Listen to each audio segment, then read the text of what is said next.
Moana story.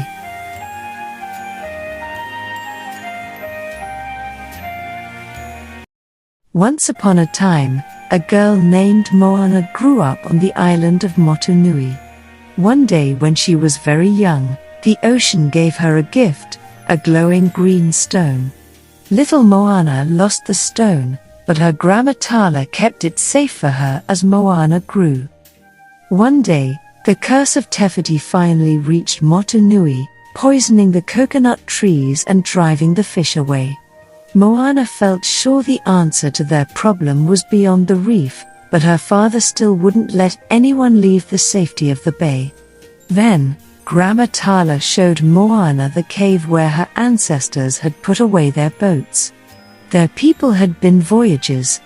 They'd stopped sailing long ago, to protect their people from the monsters that roamed the ocean in search of the lost heart of Tefiti. Grandma Tala returned the heart of Tefiti to Moana and reminded her that the ocean chose her to find Maui and restore the heart to its rightful place. So, even though Grandma Tala was very sick, she encouraged Moana to take a boat from the cave and go in search of Maui. Grandma Tala said, "Go. Find Maui. When you do, you grab him by the ear and say, 'I am Moana of Motunui. You will board my boat, sail across the sea and restore the heart of Tefiti.'" Moana had no idea how to sail and, thanks to her surprise stowaway, the chicken Hey, she had some setbacks, including a violent storm that tipped her boat over. But the ocean helped guide her to the island where Maui had been stranded for the last 1,000 years. But Maui didn't want to help Moana. All he wanted to do was get his magic fishhook back from Tamatoa and go back to being awesome. He tricked Moana and locked her in a cave, then stole her boat. But Moana was clever. She escaped the cave and with the ocean's help, got back on her boat with Maui. Just then, they were attacked by the Kakamora, vicious little pirates in coconut armor. They were after the heart of Tefiti. Hey swallowed the heart and the Kakamora grabbed the chicken. Maui pulled some tricky maneuvers with the boat to help them escape without the heart, but Moana went back for it.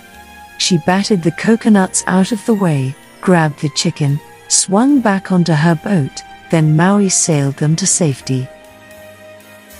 Maui and Moana struck a deal. She'd help him get his fishhook, then they'd restore the heart so he could be a hero again.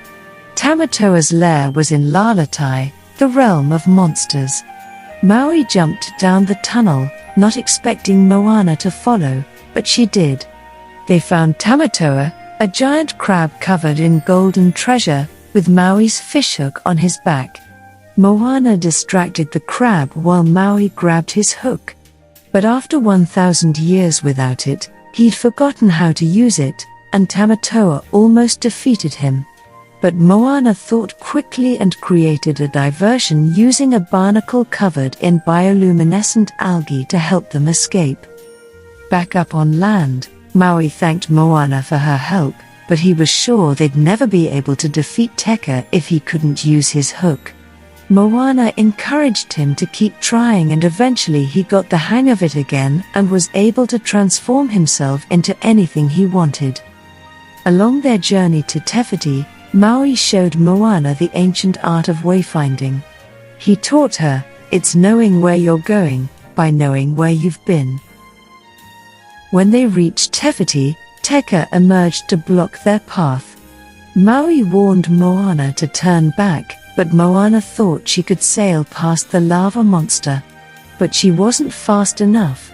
Maui used his hook to protect her from the monster's blow, which cracked it. One more hit and it would be gone forever. Maui was upset Moana hadn't listened to him and left. Moana begged the ocean to choose someone else for this task. She thought she couldn't do it.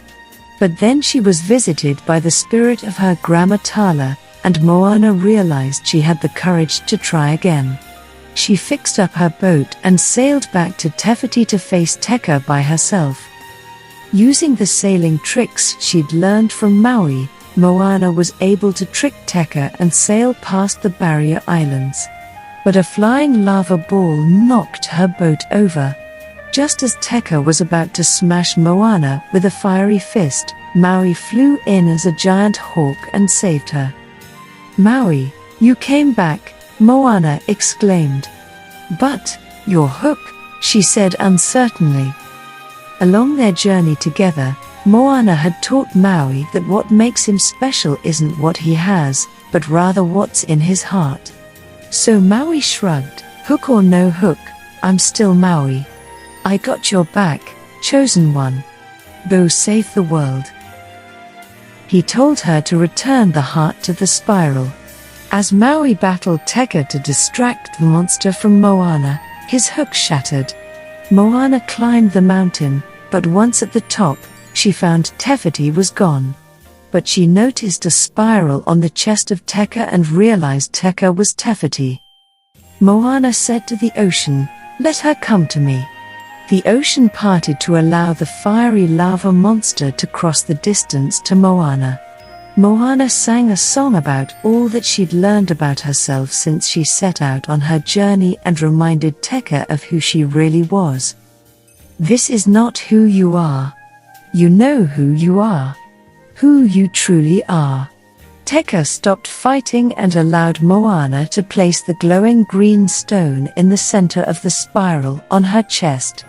The hard lava stone cracked and fell away, revealing the lush, green goddess of life underneath, Tefiti. Tefiti scooped Moana and Maui up in her hand. Maui very humbly apologized for stealing her heart and Tefiti gifted him with a new hook. She gave Moana a boat to sail home on, then took her place as the mother mountain again. Moana invited Maui to come back to Motunui with her.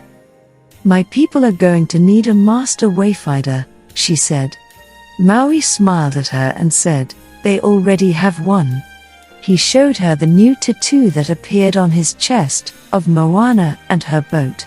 Moana gave him a big hug goodbye and he transformed into a giant hawk and flew away.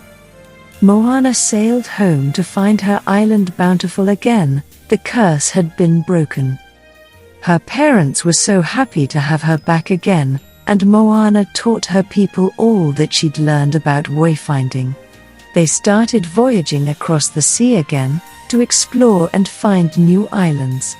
Moana got to sail the sea as she'd always dreamed, and she and her family were happy.